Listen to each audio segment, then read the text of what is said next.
राधे राधे दोस्तों, आज हम आपको सुनाएंगे एक कुम्हार की भक्ति और भगवान शिव की कृपा की कहानी। अगर आप हमारे चैनल पर नए हैं तो प्लीज़ हमारे चैनल को सब्सक्राइब करें, वीडियो को लाइक करें और शेयर करें। उत्तर प्रदेश में एक छोटा सा गांव था जिसका नाम हीरापुर था। हीरापुर नदी के किनारे पर बसा हुआ था। उसके चारों तरफ हरियाली छाई हुई थी। हीरापुर बहुत ही सुंदर गांव था। हीरापुर में एक मोहनलाल नाम का व्यक्ति यानी जो कुम्हार था, अपनी माँ भगवती के साथ रहता था। मोहनलाल का घर गांव के एक छोर पर था, जहां मिट्टी का बना हुआ एक छोटा सा मकान था। उसके सामने एक आंगन था। यही आंगन मोहनलाल का कार्य क्षेत्र था, यानी यहीं पर वह दिन रात मिट्टी के घड़े और मटके, सुराही और मिट्टी के अन्य बर्तन बनाया करता था। इन बर्तनों को वह पास के कस्बे में और बाजारों में बेचा करता था, और जो इन्हें बेचकर पैसे मिलते उसी से माँ बेटे का गुजारा चलता था। मोहनलाल और भगवती देवी की जिंदगी सादगी और संघर्ष से भरी हुई थी। उनके पास ना तो धन की ज़्यादा था और ना ही कोई ऐशो आराम। घर की छत बारिश में टपकती थी और सर्दियों में हवाएं दीवारों के छेदों से सीधे घर में घुस आती थी। फिर भी दोनों माँ बेटों के दिल में भगवान शिव के प्रति गहरी आस्था थी। गांव के बीचों बीच एक प्राचीन शिव मंदिर था, जिसमें दोनों माँ बेटे शिव जी की पूजा करते थे। उस प्राचीन शिव मंदिर में एक विशाल बरगद का पेड़ था। पेड़ की छांव में बसा हुआ था मंदिर का शिवलिंग, और सैकड़ों साल पुराना था वह शिवलिंग। और कहा जाता है वहाँ सच्चे मन से मांगी गई हर मुराद पूरी होती थी। मोहनलाल और भगवती देवी हर सुबह शाम इस मंदिर में जाते, जल चढ़ाते, बेलपत्र अर्पित करते और भोलेनाथ से अपने सुख दुख साझा करते थे। मंदिर का शांत वातावरण और शिवलिंग की पवित्रता मोहनलाल के लिए एकमात्र सुकून का स्थान थी। कई बार जब जीवन की मुश्किलें हावी हो जाती हैं, तब मोहनलाल के मन में सवाल उठता था, हे महादेव, मेरी भक्ति में क्या कमी है? मैं दिन रात मेहनत करता हूँ, मंदिर में जल चढ़ाता हूँ, फिर भी हमारी जिंदगी में इतनी तंगी क्यों है? इन सवालों का जवाब उसे कभी नहीं मिलता था। लेकिन मोहनलाल की माँ भगवती देवी हमेशा मोहनलाल को समझाती थी, बेटा, महादेव की मर्जी के बिना एक पत्ता भी नहीं हिलता। जो कुछ भी हो रहा है उसमें उनका कोई ना कोई उद्देश्य है। तुम बस अपनी मेहनत और भक्ति पर ध्यान दो। भगवती देवी की यह बातें मोहनलाल के मन को शांत करती थी, और फिर वह अपने काम में जुट जाता था। इसी तरह मोहनलाल की जिंदगी एक निश्चित डर्रे पर चलती जा रही थी। मोहनलाल सूरज उगने से पहले उठ जाता, नदी किनारे स्नान करता और फिर शिव मंदिर जाता। मंदिर में वह शिवलिंग पर जल चढ़ाता, दीपक जलाता और कुछ देर ध्यान में बैठता। मंदिर में बिताए यह पल उसके लिए दिन की शुरुआत का सबसे सुकून भरा हिस्सा थे। वहाँ की शांति, बरगद की ठंडी छांव और मंदिर के घंटों की आवाज़ उसके मन को एक अजीब सी ताकत देती थी। मंदिर से लौटकर मोहनलाल अपने आंगन में बैठ जाता और मिट्टी को गूंथने का काम शुरू करता था। मिट्टी को गूंथना कोई आसान काम नहीं था। मोहनलाल पहले नदी किनारे से मिट्टी लाता, उसे पानी में भिगोता और फिर घंटों तक गूंथता, ताकि वह एकदम से मुलायम और चिकनी हो जाए। उसके बाद वह चाक पर बैठता और मिट्टी को आकार देता। हर मटके, हर घड़े, हर सुराही को वह बड़े प्यार से और मेहनत से बनाता था। वह चाहता था कि उसके बर्तन न सिर्फ मजबूत हों बल्कि सुंदर भी दिखें। वह अक्सर अपने मटकों पर छोटी छोटी नक्काशी चित्रकारी करता, जैसे फूलों की आकृति और ज्यामितीय डिजाइन, ताकि ग्राहकों को वो आकर्षक लगे। बर्तन बनने के बाद वह उन्हें धूप में सूखने के लिए रखता। यह प्रक्रिया कई घंटों तक चलती थी, क्योंकि मटकों को पूरी तरह सूखने में समय लगता था और धूप तेज होती तो मटके जल्दी सूख जाते। लेकिन अगर मौसम खराब हो जाता तो सारी मेहनत बेकार चली जाती। सूखे हुए मटकों को वह अगले दिन जो बाजार या कस्बे में ले जाता, और बाजार में जो हीरापुर से लगभग 5 मील दूर था। अब मोहनलाल अपने मटके सिर पर लादकर या अपने गधे की पीठ पर रखकर बाजार पहुंचता था। बाजार में वह अपनी छोटी सी दुकान सजाता और जोर जोर से आवाज लगाता, ठंडे पानी के मटके ले लो, ठंडे पानी के मटके। मटके मजबूत और अच्छे ठंडा पानी करने वाले ले लो, मजबूत घड़े ले लो, सस्ते और टिकाऊ घड़े ले लो। कभी कभी लोग उसकी दुकान पर आते, मटकों को देखते, उनकी बनावट की तारीफ भी करते, लेकिन ज़्यादातर समय मोल भाव करते। वे कहते, इतना महंगा क्यों है, पास की दुकान में तो इससे सस्ता मटका मिल रहा है। मोहनलाल को कई बार अपने मटके आधे दामों पर बेचने पड़ते, क्योंकि अगर वह ऐसा नहीं करता तो ग्राहक कहीं और चले जाते। उसकी कमाई इतनी कम थी कि वह और उसकी माँ बस 2 वक्त की रोटी और कुछ साधारण सब्जियां और ज़रूरी सामान ही खरीद पाते थे। भगवती देवी को अपने बेटे की बहुत चिंता रहती थी। वह जानती थी कि मोहनलाल दिन रात मेहनत करता है, फिर भी उसकी ज़िंदगी में कोई बड़ा बदलाव नहीं आ रहा। हर बार जब मोहनलाल बाजार जाता तब भगवती देवी कहती, बेटा अंधेरा होने से पहले घर लौट आना, रास्ते में सावधान रहना। मोहनलाल अपनी माँ की बात मानता और कोशिश करता कि वह समय पर घर पहुँच जाए, लेकिन बाजार में ग्राहकों के मोल भाव और देर होने की वजह से कई बार उसे रात में ही लौटना पड़ता था। मोहनलाल सोचता कि माँ की तबीयत अब कमज़ोर हो रही है, उनकी आँखों की रोशनी धीरे धीरे कम हो रही है और मैं उनके लिए कुछ खास नहीं कर पा रहा। हे महादेव, मुझे कोई रास्ता दिखाएं। एक दिन मोहनलाल हमेशा की तरह अपने मटके सिर पर लादकर बाजार गया। उस दिन गर्मी अपने चरम पर थी, सूरज आग उगल रहा था, पसीने से मोहनलाल की कमीज भीग चुकी थी। रास्ते में वह यमुना नदी के किनारे रुका। उसने थोड़ा पानी पिया और अपने मटकों को फिर से व्यवस्थित किया। मोहनलाल सोच रहा था कि अब माँ की उम्र बढ़ रही है, मैं उनके लिए एक अच्छा घर बनाना चाहता हूँ, जहाँ बारिश में छत ना टपके। मैं चाहता हूँ कि उन्हें अच्छा खाना मिले, नए कपड़े मिले, लेकिन मेरी कमाई तो बस गुजारे लायक है। इन्हीं विचारों में खोया हुआ मोहनलाल बाजार पहुँचा। वहाँ जाकर उसने अपनी दुकान सजाई, मटकों को सावधानी से रखा, उनकी चमक को बढ़ाने के लिए उन्हें कपड़े से पोंछा और फिर आवाज़ लगानी शुरू की, घड़े ले लो घड़े, मटके ले लो मटके, ठंडे पानी के मटके, मजबूत मटके। कुछ देर बाद एक अधेड़ उम्र का व्यक्ति मोहनलाल की दुकान पर आया। उसने एक मटका उठाया, उसे चारों तरफ से देखा और पूछा, भाई कितने का है यह? मोहनलाल ने जवाब दिया, 50 रुपये का साहब। यह मटका बहुत मजबूत है और पानी को ठंडा रखता है।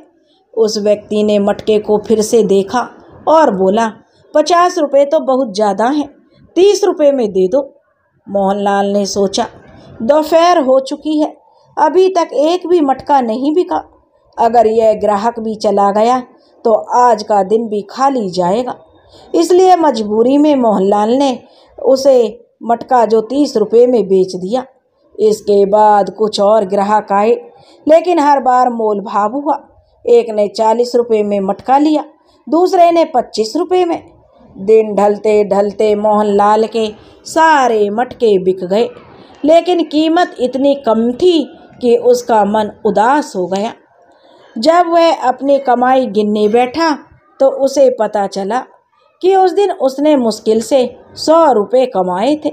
वह सोचने लगा, इतनी मेहनत करना, समय निकालना और बदले में इतने कम पैसे, मैं माँ के लिए क्या कर पाऊँगा। हे महादेव, मेरी भक्ति में क्या कमी है? मेरी जिंदगी क्या ऐसे ही चलती रहेगी? उदास मन से मोहनलाल अब अपनी दुकान समेटने लगा। बाजार की भीड़ अब छंट रही थी। सूरज ढल चुका था। मोहनलाल ने अपने गधे को तैयार किया और घर की ओर चल पड़ा। घर लौटते समय मोहनलाल का मन बड़ा ही उदास था और वह भारी मन से घर की तरफ लौटने लगा। वह धीरे धीरे गांव की पगडंडियों पर चल रहा था। आसमान में हल्की हल्की लालिमा थी। चिड़ियों की चहचहाट धीरे धीरे थम रही थी। रास्ते में उसे एक आंगन में खड़ी एक युवती दिखाई दी। उसका नाम गीता था। गीता साड़ी में सजी थी और उसकी सादगी ने मोहनलाल का मन मोह लिया। उसके चेहरे पर एक शांत मुस्कान थी। वह आंगन में कपड़े सुखा रही थी। मोहनलाल ने उसे देखकर सोचा, अगर गीता मेरी जीवन संगनी बन जाए तो माँ को भी सहारा मिल जाएगा। वह घर में अकेली नहीं रहेगी और शायद उनका मन भी लगा रहेगा। यह सोचकर मोहनलाल ने हिम्मत जुटाई और गीता के पास गया। उसने धीरे से पूछा, आपका नाम क्या है? गीता ने मुस्कुराते हुए जवाब दिया, जी मेरा नाम गीता है, लेकिन आपको मेरे नाम से क्या काम है? मोहनलाल ने कहा कि मैं तुम्हारे पिता से मिलना चाहता हूँ। गीता ने हंसते हुए कहा, पिताजी घर के अंदर हैं, आप जाकर उनसे मिल लीजिए। मोहनलाल घर के अंदर गया। गीता के पिता रविशंकर से मिला। अब रविशंकर एक सख्त स्वभाव के व्यक्ति थे जो अपनी बेटी के लिए एक अच्छा और सक्षम वर चाहते थे। अब मोहनलाल ने उनके सामने हाथ जोड़े और अपनी सारी कहानी सुनाई। अपने कुम्हार के काम, अपनी माँ की जिम्मेदारी और अपनी साधारण जिंदगी के बारे में उन्हें सब बताया। फिर उसने हिम्मत करके कहा कि मैं आपकी बेटी गीता से विवाह करना चाहता हूँ। रविशंकर ने उसे ऊपर से नीचे तक देखा और पूछा, तुम क्या करते हो? मोहनलाल ने जवाब दिया, मैं मिट्टी के बर्तन बनाता हूँ, उन्हें बाजार में बेचता हूँ। अब जो रविशंकर ने पूछा, तुम कितना कमा लेते हो? मोहनलाल ने सच्चाई से कहा कि ज़्यादा तो नहीं, लेकिन इतना कमा लेता हूँ कि मेरा और मेरी माँ का गुजारा हो जाता है। अब रविशंकर ने गंभीर स्वर में कहा, तुम्हारी कमाई तो बहुत कम है। मेरी बेटी को अच्छा जीवन चाहिए, फिर भी मैं तुम्हें एक मौका देता हूँ। अगर तुम 1 महीने के अंदर 20,000 रुपये कमा लाए तो मैं अपनी बेटी गीता का विवाह तुमसे कर दूंगा। लेकिन अगर यह शर्त तुम पूरी नहीं कर पाए तो दोबारा मेरे पास फटकना भी मत। मोहनलाल का अब दिल टूट गया। 20,000 रुपये उसके लिए एक असंभव रकम थी। वह महीने में मुश्किल से 2,000 रुपये कमा पाता था। निराश मन से मोहनलाल अपने घर लौट आया।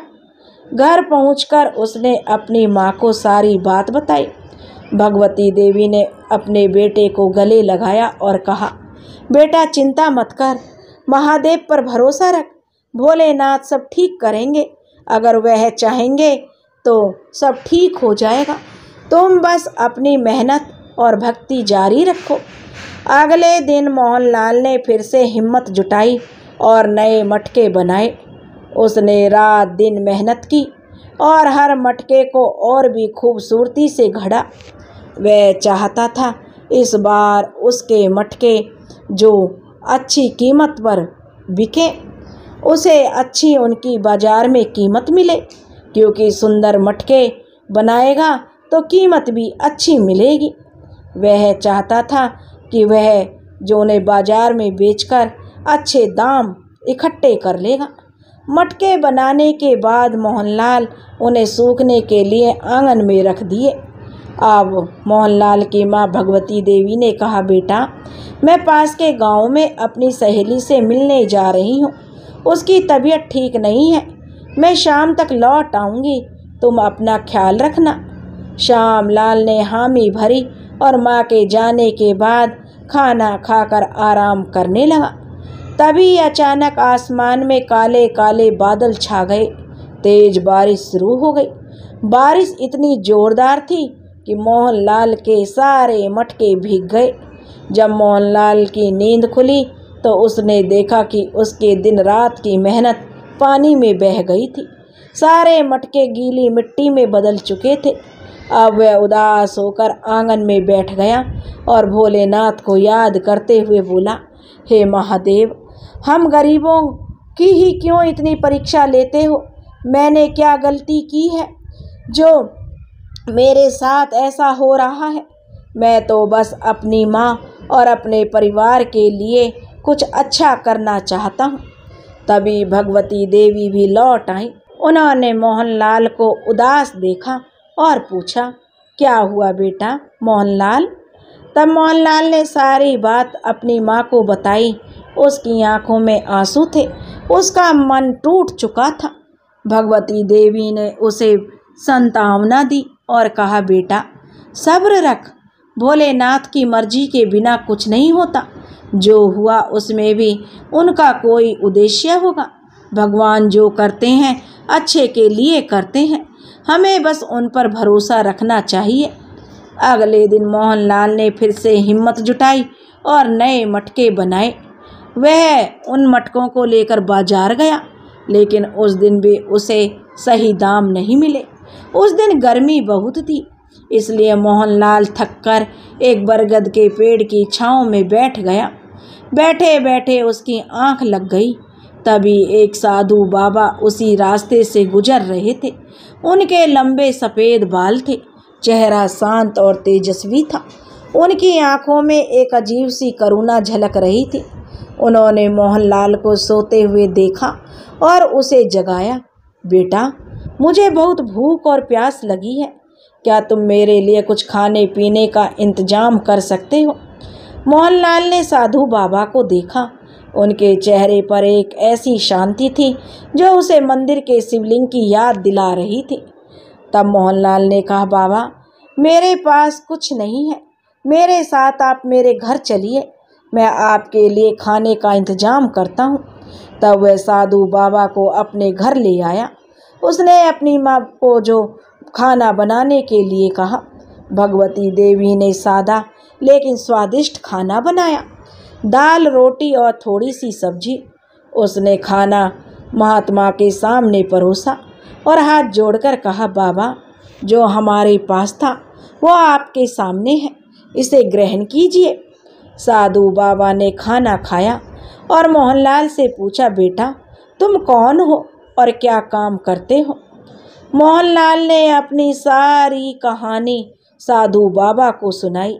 अपनी गरीबी, अपनी माँ की कमज़ोर होती तबीयत, गीता से विवाह की इच्छा और रविशंकर की असंभव शर्त। अब साधु बाबा ने मोहनलाल की बात को बड़े ध्यान से सुना और कहा, बेटा, तुमने एक अनजान व्यक्ति की इतनी सेवा की। मैं तुमसे बहुत प्रसन्न हूँ। अगर तुम्हें कुछ चाहिए, तुम्हें कुछ धन चाहिए तो बताओ, मैं तुम्हें धन दे सकता हूँ। मोहनलाल ने उत्साह से कहा, बाबा, मुझे बस आपका आशीर्वाद चाहिए। साधु बाबा ने मुस्कुराते हुए कहा, बेटा, मैं तुम्हारी परीक्षा ले रहा था। तुमने मेरी सेवा बिना किसी स्वार्थ के की है। मैं तुम्हें एक उपाय बताता हूँ। तुम रोज़ सुबह शाम श्री शिवाय नमस्तुभ्यम मंत्र का जाप करना। यह मंत्र तुम्हारी सारी परेशानियाँ दूर करेगा। अब तुम इस मंत्र का जाप शुरू कर दो, बाकी सब भोलेनाथ पर छोड़ दो। यह कहकर वह साधु बाबा वहाँ से चले गए। अब मोहनलाल और भगवती देवी ने उनकी बात को दिल से लगा लिया। अगले दिन से ही श्यामलाल और भगवती देवी ने श्री शिवाय नमस्तुभ्य मंत्र का जो जाप शुरू कर दिया। सुबह और शाम दोनों माँ बेटे मंदिर जाते और मंत्र जपते। मंत्र जपते जपते समय उनके मन को एक अजीब सी शांति मिलती, जैसे ही भोलेनाथ स्वयं उनके साथ हों। कुछ दिन बाद एक सुबह जब मोहनलाल अपने मटके बना रहा था तो भगवती देवी ने देखा कि मटके आज कुछ अलग ही चमक रहे थे। उसने आश्चर्य से कहा कि मोहन बेटा, ये मटके तो ऐसे चमक रहे हैं जैसे इनमें कोई जादू हो गया हो। मोहनलाल ने भी मटकों को गौर से देखा। उनकी बनावट, उनकी चमक, सब कुछ असाधारण थी। वह बोला, हाँ माँ, यह तो वाकई खास है। शायद ये उस साधु बाबा के आशीर्वाद और मंत्र का चमत्कार है। उस दिन जब मोहनलाल मटके लेकर बाजार गया तो उसकी दुकान पर लोगों की भीड़ लग गई। हर कोई उससे मटकों की तारीफ कर रहा था। ये मटके तो बहुत सुंदर हैं। एक ग्राहक ने कहा, इनकी बनावट और चमक तो कमाल की है। दूसरे ने कोई मोल भाव नहीं कर रहा था और सारे मटके कुछ ही घंटों में बिक गए। मोहनलाल को उस दिन इतनी कमाई हुई जितनी उसने पहले कभी नहीं देखी थी। उसने लगभग 500 रुपये कमाए, जो उसके लिए एक बहुत बड़ी रकम थी। घर लौटकर उसने अपनी माँ को सारी बात बताई। अब भगवती देवी ने खुशी से बेटा से कहा, बेटा, यह सब भोलेनाथ की कृपा है। महादेव जो अपने भक्तों को कभी नहीं सताते, वे उनकी हर मनोकामना पूरी करते हैं। वे अपने भक्तों को कभी दुखी नहीं देख सकते बेटा। लेकिन सुन बेटा, आज जब मैं आंगन में मिट्टी खोद रही थी तो मुझे एक मटका मिला जिसमें सोने के सिक्के भरे हुए थे। अब मोहनलाल ने मटका देखा तो वह हैरान रह गया। उसमें सिक्कों को उसने गिना तो उसकी कीमत लाखों में थी। अब मोहनलाल समझ गया कि यह सब उस मंत्र का चमत्कार था। उसने कहा, माँ, वो साधु बाबा कोई साधारण इंसान नहीं थे। वो तो स्वयं महादेव थे, मेरे भोलेनाथ का ही कोई रूप थे। भगवती देवी ने सहमति में सिर हिलाया और कहा, मोहन बेटा, अब हमारे अच्छे दिन आ गए हैं। अगले दिन मोहनलाल कुछ सोने के सिक्के लेकर रविशंकर के घर गया। उसने सिक्के उसके सामने रखे और कहा कि मैं आपकी शर्त पूरी करने आया हूँ। रविशंकर ने सिक्के देखे और मुस्कुराए। उन्होंने कहा, बेटा, मुझे धन की जरूरत नहीं। मैं बस देखना चाहता था कि तुम मेरी बेटी के लिए कितने समर्पित हो। तुमने साबित कर दिया कि तुम उसका ख्याल रख सकते हो। कुछ ही दिनों के बाद मोहनलाल और गीता का विवाह धूमधाम से हुआ। गांव के सभी लोग इस शादी में शामिल हुए। गीता बहू बनकर घर आ गई और भगवती देवी को अपनी माँ की तरह प्यार करने लगी। मोहनलाल और गीता रोज शिव मंत्र का जाप करते। उनका जीवन खुशहाली से भर गया था। मोहनलाल ने अपने बर्तनों का व्यापार बढ़ाया। उसने गांव में एक छोटा सा कारखाना खोल लिया जहां उसने कुछ और कुम्हारों को काम पर रखा। उसकी मेहनत और भक्ति ने उसे गांव का एक सम्मानित और धनवान व्यक्ति बना दिया। मोहनलाल ने जो साधु बाबा को ढूंढने की बहुत कोशिश की। उसने आसपास के गांवों में पता किया, मंदिरों में पूछताछ की, लेकिन वे उसे कहीं नहीं मिले। अब मोहनलाल समझ गया कि वे महात्मा कोई साधारण इंसान नहीं थे। वे तो साक्षात शिव शंभु भोलेनाथ थे, जो उसकी भक्ति की परीक्षा लेने आए थे। मोहनलाल की कहानी दोस्तों हमें सिखाती है, सच्ची भक्ति, मेहनत और दूसरों की सेवा कभी व्यर्थ नहीं जाती। भगवान हमारे जीवन में कई रूपों में आते हैं, कभी साधु बाबा के रूप में, कभी एक ज़रूरतमंद के रूप में। हमें उनकी कृपा को पहचानने की ज़रूरत है। हमारे शास्त्रों में भी कहा गया है, नर सेवा ही नारायण सेवा है। जो लोग बिना स्वार्थ के दूसरों की मदद करते हैं, उनके जीवन में भोलेनाथ की कृपा जरूर बरसती है। मोहनलाल की कहानी हमें यह सिखाती है, मुश्किलों के बावजूद अगर हम अपने विश्वास और मेहनत पर डटे रहें तो भगवान हमारी हर इच्छा को जरूर पूरी करते हैं। हे भोलेनाथ, हे महादेव, जैसे आपने उस गरीब भगवती और उसके बेटे मोहनलाल पर कृपा करी, ऐसे ही आप जो यह कहानी कह रहे हैं और जो यह कहानी सुन रहे हैं, उन पर भी अपनी कृपा बनाए रखना। बोलो हर हर महादेव। दोस्तों, अगर आपको यह कहानी पसंद आई हो तो प्लीज़ हमारे चैनल को सब्सक्राइब करें, वीडियो को लाइक करें और शेयर करें। राधे राधे।